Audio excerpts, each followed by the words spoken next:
اسی نے انسان کو ٹھیکرے کی طرح کھنکھناتی مٹی سے بنایا اور جنات کو آگ کے شعلے سے پیدا کیا، تو تم اپنے پروردگار کی کون کون سی نعمت کو جھٹلاؤ گے؟ وہی دونوں مشرقوں اور دونوں مغربوں کا مالک ہے، تو تم اپنے پروردگار کی کون کون سی نعمت کو جھٹلاؤ گے؟ اسی نے دو دریا رواں کیے جو آپس میں ملتے ہیں، مگر دونوں میں ایک آڑ ہے کہ اس سے تجاوز نہیں کر سکتے،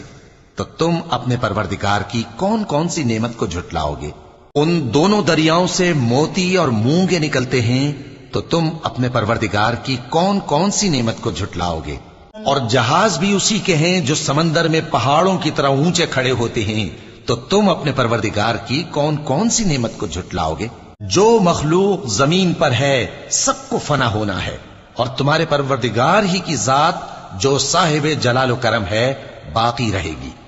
تو تم اپنے پروردگار کی کون کون سی